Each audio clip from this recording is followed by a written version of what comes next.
कई जीम लिया नहीं जीम लिया तो त्यार थोड़ो जोर रखो। बोलो सतगुरु कबीर साहेब की, सतगुरु लुमाराम जी साहेब की, बोलो माता जी जमुनाबाई की, अनंत कोटि संत महात्माओं की। सभी शांति से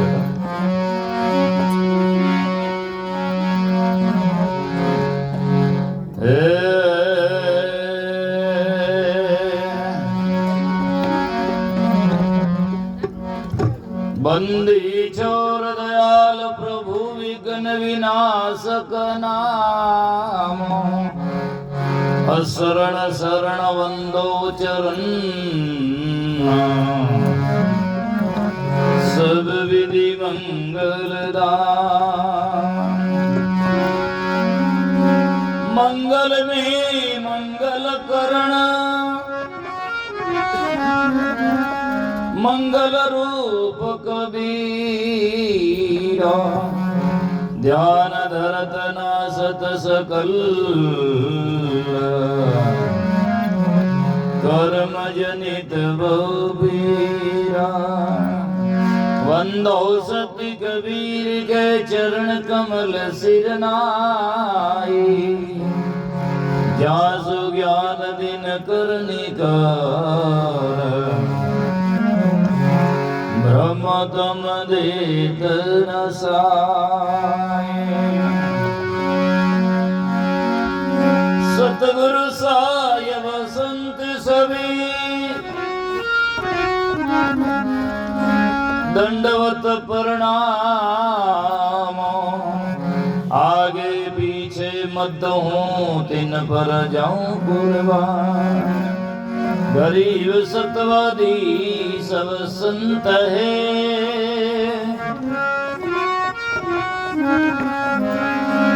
आप ही आप की धाम, आजीज की अरदास है,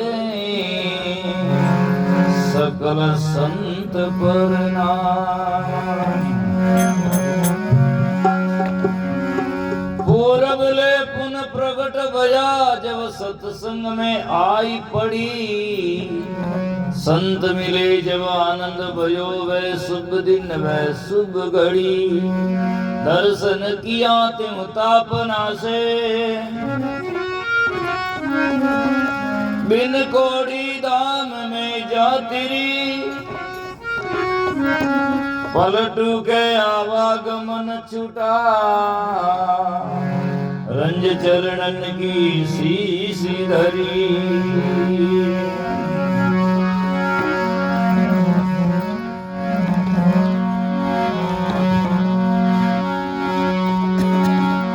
पलटू के आवागमन छुटा,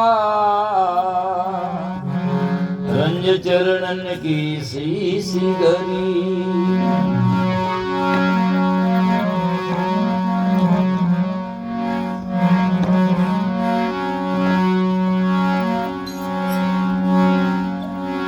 बिना सत्संग कथा नी हरि नाम की, बिना हरि नाम नहीं मोह भागे, मोह भागे बिन मुक्ति ना मिलेगी, मुक्ति बिना नहीं अनुराग लागे, अनुराग लागे बिन भक्ति ना मिलेगी, भक्ति बिना नहीं उर प्रेम जागे, प्रेम बिना नाम नहीं, नाम बिन संत नहीं। पलटो सत्संग वरदान मांगे, मथुरा काशी द्वारका भावे जाओ जगन्नाथ, साध संगत गुरु ज्ञान बिना कछु न लागे हाथ।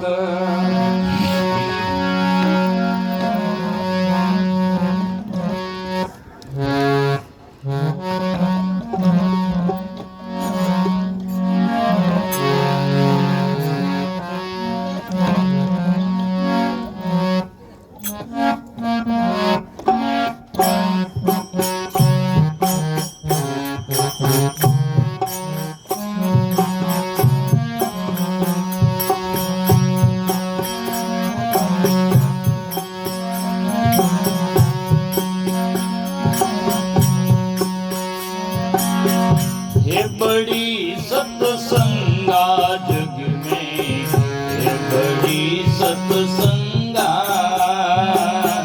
ये बड़ी सत्संगा जग में, ये बड़ी सत्संगा,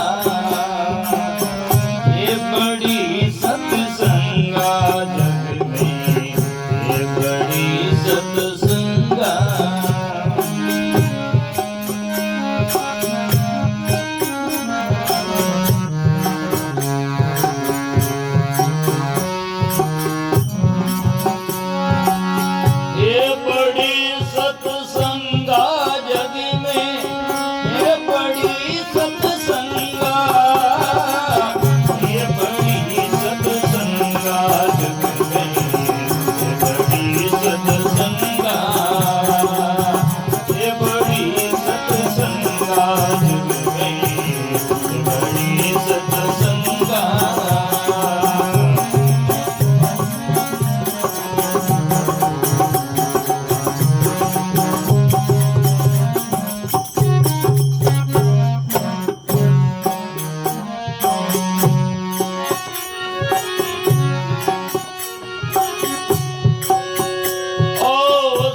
संगत में ऐसा देखा, दुख में होत निशंका।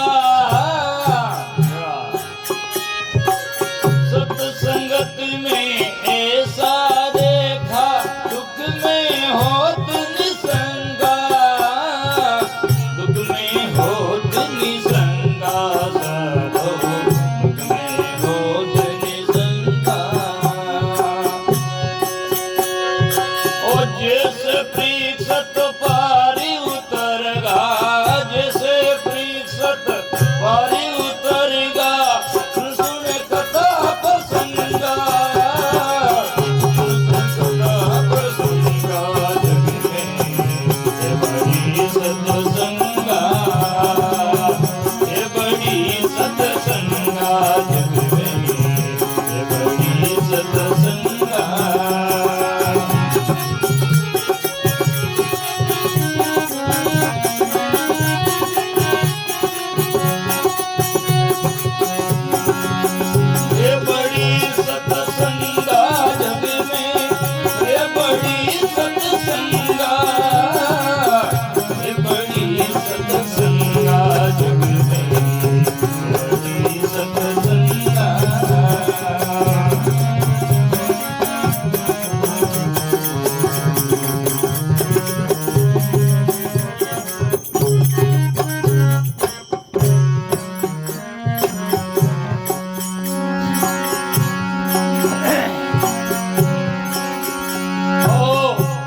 जन्म की भूल गई है, कर आरत का संगा, अनेक जन्म से भूल गई है, कर आरत का संगा, साधो कर आरत का संगा, कर आरत का संगा, साधो कर आरत का संगा। शब्द लगे घट तारा,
परीक्षत लाग रया हरि रंगा, लाग रया हरि रंगा, लाग रया हरि रंगा साधो, लाग रया हरि रंगा। वेद पुराण सबे यूं गावे, वेद पुराण सबे यूं गावे, बहुत गीत से रंगा, बहुत गीत से रंगा, बड़ी सत्संगा, ये बड़ी सत्संगा, बड़ी सत्संगा,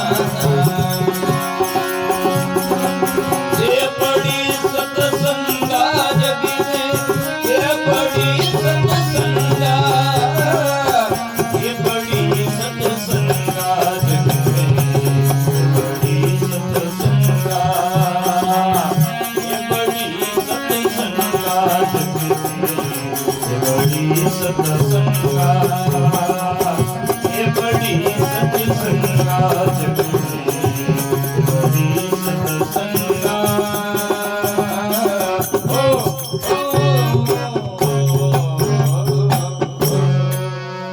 बोलो सतगुरु जी महाराज की जय, सतगुरु कबीर साहिब की, सतगुरु रुमाराम जी साहिब की, बोलो माता जमुनाबाई की जय।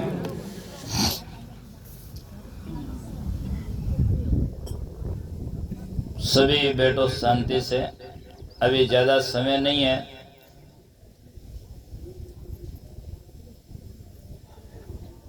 इस माता जी की नौवीं पुण्यतिथि पर पधारे हुए सभी संत महापुरुषों का हार्दिक स्वागत और तहे दिल से आभार व्यक्त करते हुए चरणों में नमन करता हूँ। पधारे हुए सभी सत्संग प्रेमी सजना श्रद्धा मूर्त माताओं बहनों, काफी देर से आप सत्संग श्रवण कर रहे हैं। अभी आपने सदगुरु की बात सुनी, और सत्संग में तो सदगुरु की बात ही सुनाई जाती है। झूठे गुरुओं की बात तो दूसरी जगह चलती ही है।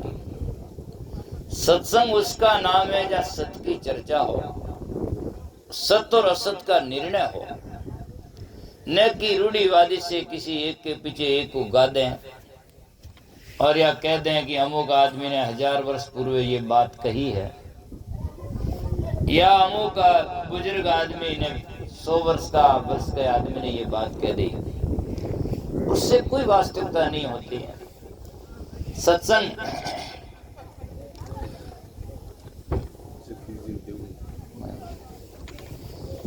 तो समझने की आवश्यकता है। हम सत्संग में बैठे हैं और कई लोग 50 वर्षों से सत्संग में जा रहे हैं, फिर भी पता नहीं क्या गा रहे हैं और क्या खा रहे हैं और कहां भटकते जा रहे हैं। समझ नहीं पा रहे हैं कि हमारा जीवन क्या है। 50 वर्षों से सत्संग करता करता आज भी आन उपासना, आज भी खाना पीना ठीक नहीं, नशा इत्यादि करता रहता है और जाकर के सजना पता नहीं भटकाव इस जीवन में। और खेद की बात तो मुझे जब लगती है कि अच्छे अच्छे ज्ञानी और साधु भेषधारी कहलाने वाला के हाथों में और पाँव में, कड़ों में, गलों में कोई ताबीज और मंत्र लटकाए हुए दिखाई देते हैं। कितने वर्षों से लोग सत्संग करते, अभी तक इतनी बात का समझ में नहीं आया, तो सोचो क्या गाया, क्या समझ में आया। जग में है बड़ी सत्संगा। यदि आप एक साकी का ज्ञान आपके हृदय में उतर जाए तो उसी दिन से आप टेंशन मुक्त और बर्मा से मुक्त हो सकते हैं। इतना समझ में आ जाए, बस प्रारब्ध के कर्म को भोगत है सब कोई, ज्ञानी भोगते ज्ञान से, न ज्ञानी भोगते रोई। कर्म प्रदान विश्व रचरा का, जो जस करिया तस फल चाका। कोई किसी का न सुख दुख दाता, निज क्रम सुख दुख भोगे सुन भ्राता। ने कोई किसी का सुख दुख देने वाला दाता अलग है और न कोई आदमी के पास में ऊपर से कोई सन्नी और जाकर के सजना कोई ऊपर को आवेश करके या किसी का प्रकोप हो जाता है, और न आदमी को कोई संसार में सजना दूसरा कोई दुख देने वाला है। आप कहोगे मुझे, कोई लोग कहते हैं उसने मुझे दुख दे दिया, उसने मुझे दुख दे, उसने दुख दिया तो तू लियो क्यों? दिया तो उसने, पर तू ले लिया जब झंझट मारी है ना। यदि वो देता और तू न लेता तो क्या होता? दुख तो दुख देता नहीं है। लोग तो चलते फिरते का दुख आप ले लेते हैं, है ना। इसीलिए दुख देने से नहीं होता है, दुख हमारे जीवन में लेने से होता है। इसीलिए हम लेने की प्रवृत्ति न रखें, और यदि ऐसी बात हो भी जाए, ले भी लें, तो दरवाजा आगे रख के निकाल दें। आगे राजा का कोर्ट देखा आप सब लोगों ने, उसके एक दरवाजा नहीं होता, सबके दो दो तीन तीन दरवाजे। एक दरवाजा से यदि फौज सेना घुस जाए मारने वाला, तो दूसरा से निकल जाए ताकि बच जाए। आज हमारे भी दो दरवाजा है, एक तो सुनने के लिए और एक निकालने के लिए। लेकिन हम क्या करते हैं, दोनों से सुनकर भीतर में रोक देते हैं। इसलिए हमें दुख होने लगता है। तो हमें जीवन में वो बात लेनी चाहिए, सारग्रही बनना चाहिए। अब कई लोग यूं भी कहता रहे, ओहो वो नींद वो नींद वो नींद। 50 वर्षों सत्संग में गाते गाते हो गया, आज एक भी निर्णय नहीं हो तो क्या हुआ? निर्णय की बात समझ में आना चाहिए। एक और तो कहते हैं मानुष जन्म दुर्लभ है, मिले दूजी बार। और एक बार यूं भी कह देता, हाथी रह रहे करियो जीता आएगो। मैं किसी का प्रतिपक्ष नहीं करता, अपना आप समझो अच्छी तरह से। मानव जीवन वो बात है कि यहां निर्णय होती है। आज आप समझ सकते हैं कि पशु योनियों में यदि भजन हो तो फिर मानव जन्म की गरिमाई क्या है? वो रोचक वाणियां है, महात्मा ने आगे से आगे लिखी, या किसी ने बोला तो आपने भी बोल दिया, या जीवों को समझाने का तरीका है। जैसे कोई एक आदमी माँ बच्चे से कहती बेटा चुप रहे, डांट फटकार देती है, डांट फटकार नहीं देती तो लोभ देती, प्रलोभन देती है। मैं गांव जाऊं, ये लाऊंगा, तुझे टोपी ले आऊंगा, तुझे ये कर दूंगा, ताकि बच्चा लोभ से उसमें लग जाए। तो वाणियां वो होती है जिससे जाकर के सजनों जीवों को जाकर के प्रलोभन दिया जाए, अर्थात उसको समझाए, ठाडस दिया जाए, ताकि उनको समझ सके, थोड़ा उधर में जड़े। लेकिन अब 50 वर्षों से गाते गाते उसी बात को गाएं, अभी निर्णय समझ में नहीं आया, तो हमारा जीवन बिल्कुल अंधविश्वास में चला जाएगा। इसीलिए हमें निर्णय करना चाहिए। सत्य क्या है उसकी मैं परिभाषा देता हूं। यदि एक संसार में व्यवहारिक और रचनाएं बनती विकृति प्राकृतिक इस संसार में जो दिखाई देता है, इसमें सत्य यदि क्या है तो वो तो मैं बताता हूं, जो कारण कार्य की व्यवस्था के अनुकूल हो वो बात जो होती है वो सत्य होती है।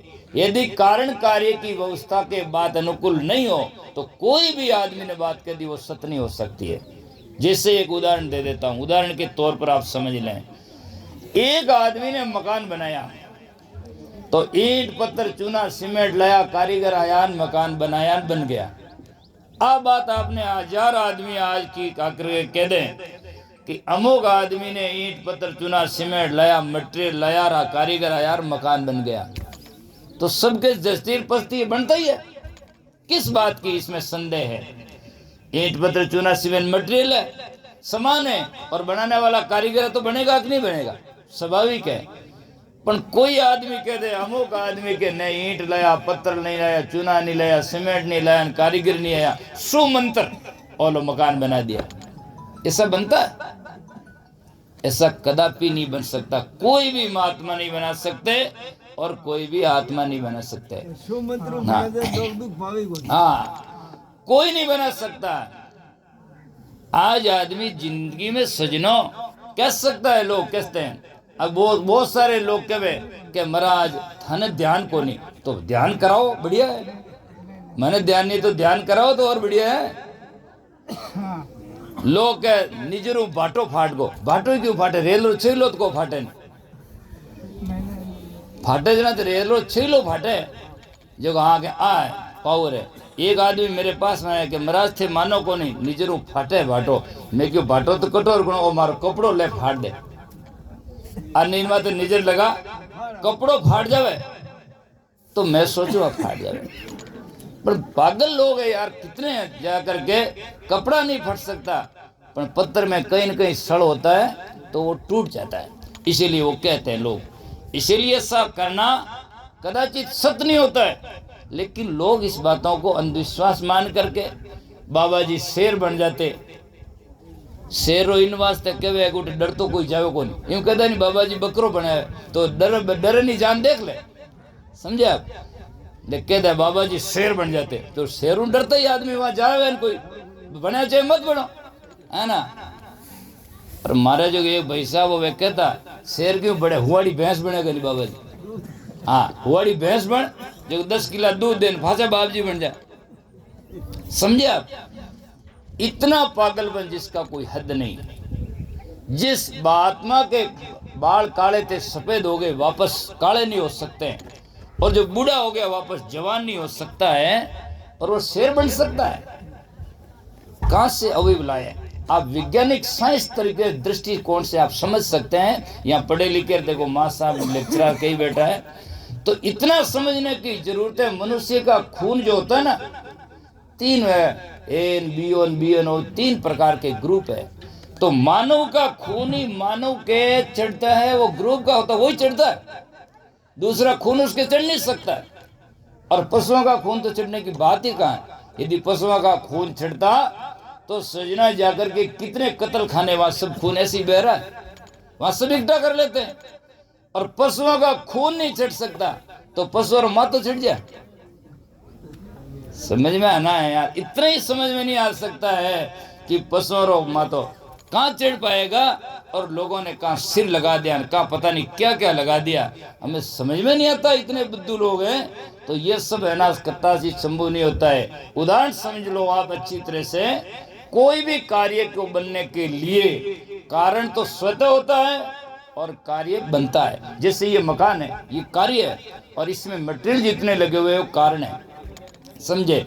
कोई भी चीज को बनने के लिए 3 कारण होता है। अच्छी तरह से देखो गाने वाले बहुत मिलेंगे मैं नहीं कहता लेकिन एक एक बात को अच्छी तरह से समझने की कोशिश करो। समझाने वाले मिलते होंगे लेकिन मैं सोचता हूँ मेरे प्रयास से आप लोगों को अच्छी बात समझ में आ जाए। कोई भी चीज को बनने के लिए 3 कारण होता है। एक तो होता उपादान कारण दूसरा होता है सामान्य कारण तीसरा होता है उसका जाकर के सृजना जाकर के विशेष कारण। 3 कारण जो होता है तो 3 कारण जो होता है तो 3 कारण जो होता है उसे जाकर के सृजना बनता है। अब उदाहरण क्या समझो मकान का समझ लो या गिड़ा का समझ लो। एक गड़ा है मिट्टी का ये कार्य है तो इसको बनने में 3 कारण है। सबसे पहले इसका उपादान कारण है। उपादान कारण कहते हैं मिट्टी माटी। यदि माटी है तो कुमार घोड़ो बना सके। माटी नहीं है तो बनाई दे कहीं बनाई दे अट हगड़ा कुमार बेटा आदमी ज्यादा है ना।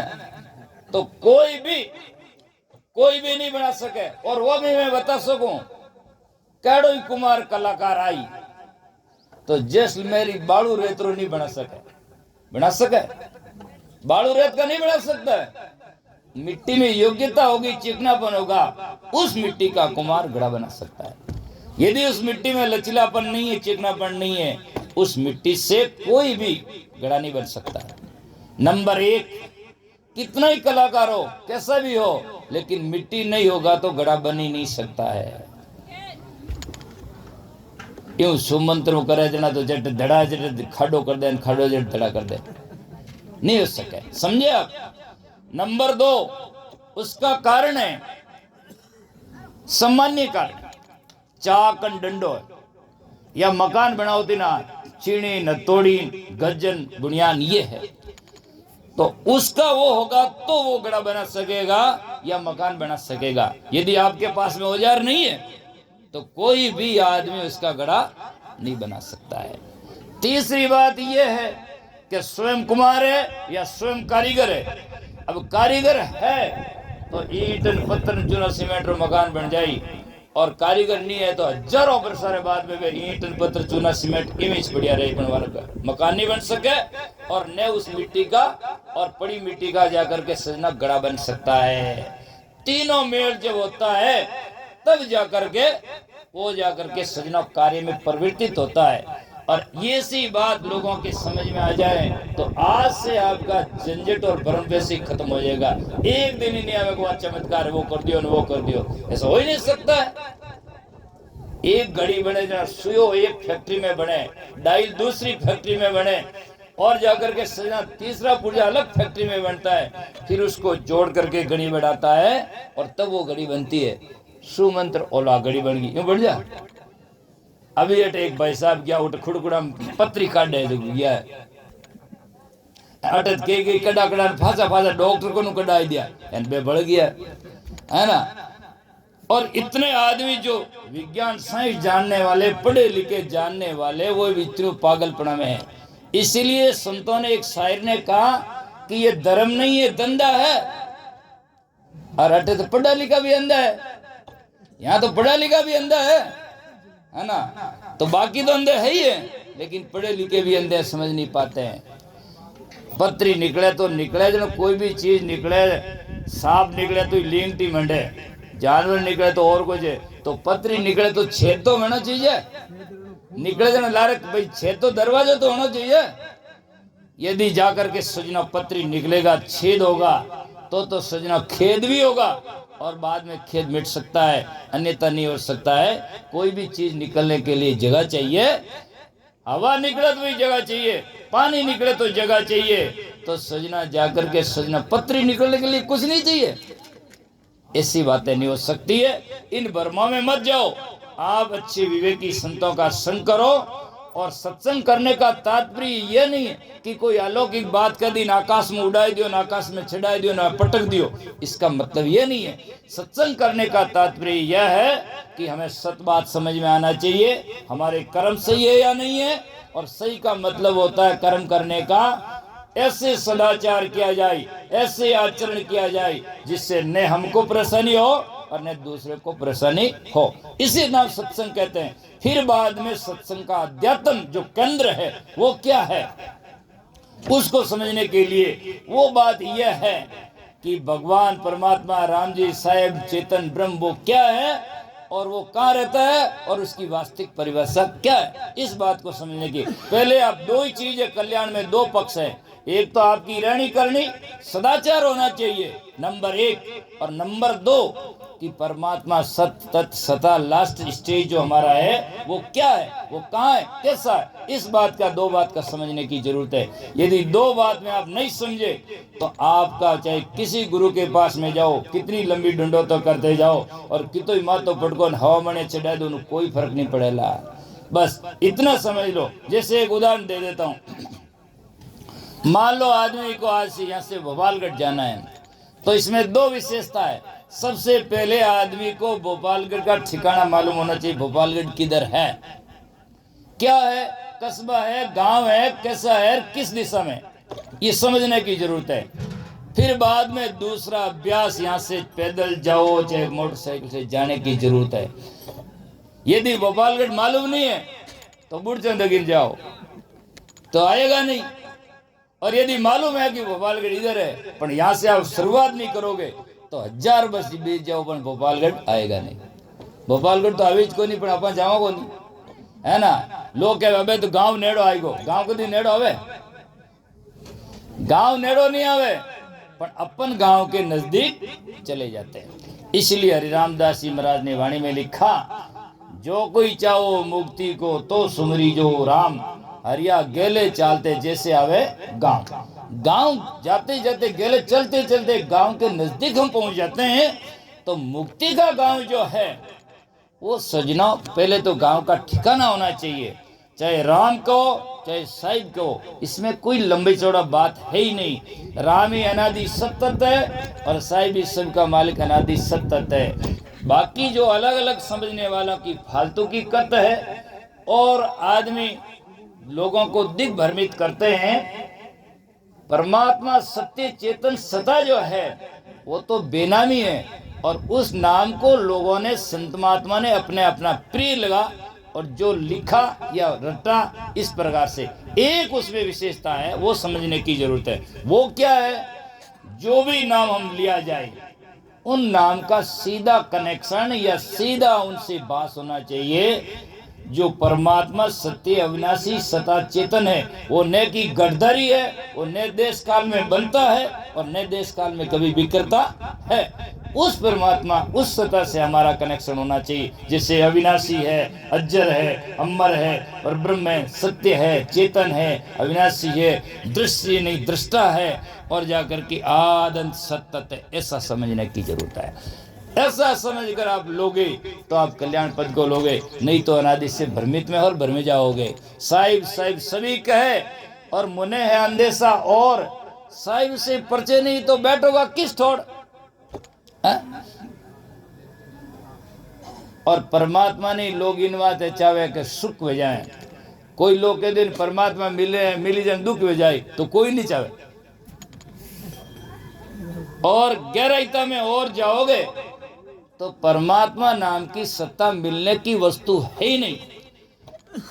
मातो अनुभव की विषय है, वो दूर जा ही नहीं सकता है और न जाएगा न जा सकता है, उसका अनुभव है। अर्थात जाकर के उसको पहचान करने की जरूरत है। और कोई कहते मिलता है तो मिलता है, वो तो बिछड़ता ही है, वो रहेगा थोड़ी। आई मिली तो घंटों को 2 घंटा 4 घंटा 5 घंटा 6 महीना, फिर आखिर वही कायो जाए पर, है ना। इसलिए परमात्मा सत्यचेत मिलने की वस्तु नहीं है, वो अनुभव का विषय है। वो गया नहीं, उस भूल को मिटाने के लिए जाकर के संत महात्मा कहते हैं। तो मैं सत्संग के ऊपर टॉपिक से चल रहा था। सत्संग में ये बातें हैं कि सार बात समझना चाहिए और जिसमें असार का त्याग करना चाहिए, न कि जाकर के लोकाचार की बातें या बनी बनाई हो या जाकर के उसमें केवल जाकर के सजना। रोचक बातें से आपका कल्याण होगा। रोचक बातें से आप जिंदगी भर में गाते जाओगे लेकिन सजना कल्याण कहीं नहीं पाओगे। क्यों कि रोचक वाणियां बहुत सारी है जीवन में हर एक समझने का। तो इसीलिए संत महात्मा कहते हैं कि जग में है बड़ी सत्संगा, और कहते हैं लोहा कंचन होते भाई कर परस का संगा, जैसी नदियां मिली गंग में सब मिल हो गई गंगा। ये तो सब उदाहरण है, समझाने का तरीका है। जैसे तराजू में बाट होता है, किस लिए? तोल करके बताने के, देख लो 2 किलो है, कहाँ है बस। लेकिन 2 किलो शक्कर है और 2 किलो बाट है, शक्कर खाई जाती, बाट खाया नहीं जाता। वो तो समझाने का तरीका है, उदाहरण एग्जाम्पल तोलने के लिए होता है। उससे कभी शक्कर तोल दे, कभी नमक तोल दो, लेकिन वो खाने के काम नहीं आता है। इसी प्रकार से उदाहरण समझाने का तरीका होता है, समझाने के लिए होता है। वो बिल्कुल दृष्टांत को दाष्टांत में घटाया जाए तो पूरा सब कोई नहीं घट सकता है। जैसे पारस है तो पारस से सोना बन जाता मान लो, लेकिन सजना सोना हो गया तो क्या जाकर कल्याण हो गया? ये तो उदाहरण समझाने का तरीका है, इसकी कीमत बढ़ जाती है। तो संत महात्मा कहते हैं सत्संग जग में है बड़ी सत्संगा, सत्संगत में ऐसा देखा दुख में होत निसंगा, जैसे जाकर के प्रेषित पार उतर गया सुन सुन कथा प्रसंगा। सत्संग वो जगह है जहाँ पर आदमी निश्चिंत हो जाता है, अर्थात जाकर आदमी ज्ञान से निश्चिंत होता है। ज्ञानी आदमी कहीं भी जाओ कुएं में नहीं डरता है, फौज में नहीं डरता है। अज्ञानी आदमी महल में सोया सोया डरता है, चोर आ जाए, भूत खा जाए, फलाना आ जाए। तो ज्ञानी आदमी कहीं भी नहीं डरता है। और ज्ञानी को मतलब मालूम है कि उम्र है या संस्कार है, जब तो कोई ले जा नहीं सकता। और आगे ज्ञानी हो तो आत्मा अविनाशी है, ये तो जन्म मरण अर्थात ये तो नाशी है नहीं, और शरीर तो आज नहीं छूटो कल छूटो, छूटना ही है। क्या है? जब तारा को समझाते हैं तो कहते हैं स्थिति जल पावक गगन समीरा, पंच रची अदम शरीरा। यदि तुम पति शरीर को मानती तो सामने पड़ा हुआ है, और जीव को मानती तो जीव तो अविनाशी है ना। तो इसी ज्ञानी के जीवन में सजना शोभ नहीं होता है, और शोभ जो होता है वो जाकर के जीवन में, अज्ञानी के जीवन में होता है, ज्ञानी जीवन में आ जाएं। अब क्या है, बहुत सारी बातें लोग, कोई कह देते हैं भगवान आपने जाना नहीं, कोई कह देते हैं आपने नैनचर जाना नहीं, और कोई कह देता है आपने जाकर सत्स्वरूप जीना नहीं। केवल जाकर के सजना वास्तविकता में शब्दों की भ्रांति होती है। नैनचर को जो अक्सर लिखा नहीं जाता है, सत्स्वरूप वो है जो कभी कटता बढ़ता नहीं है, और जाकर के परमात्मा को वह सबसे बड़ा परिब्रह्म है, अर्थात आत्मा है, उस पर कोई आवरण नहीं, उसे परमात्मा सचेतन कहते हैं। ये है तो शब्दों का भ्रांति है। मूल में आत्मा है, आत्मा मूल है, और आत्मा को नहीं जाना तो सब भूल है ना। और आत्मा का अलंकार है या विशेषण है, जाकर के आत्मा पाप करे जना पापात्मा, धर्म करे जना धर्मात्मा, जिसमें मान बुद्धि है तो महात्मा, और कर्मों के आवरण से बिल्कुल परे हो गया, और उस पर जाकर के कोई भी जाकर के सजना अलग पाप कर्मों का आवरण नहीं है, कोई वाण नहीं है, उससे कहते हैं परमात्मा। अब बल्कि आत्मा को छोड़कर न धर्मात्मा है, न जाकर के सजना पापात्मा है, और न कोई परमात्मा सत्य है। आत्मा है तो सब है, और आत्मा नहीं तो कोई। अब आत्मा है जनते महात्मा है, महात्मा है जन एक है, परमात्मा है, और आत्मा नहीं वो न तो महात्मा है न परमात्मा, पचे सब खात्मा है ना, खात्मा है, पचे तो की कोई है ही को नहीं, बस डेथ बॉडी है। इसीलिए ऐसी बातें आज हर आदमी को समझ में आती नहीं है, क्योंकि सत्संग की गहराईता में जाते नहीं है, और जाओगे तो सही बात समझ में पाओगे।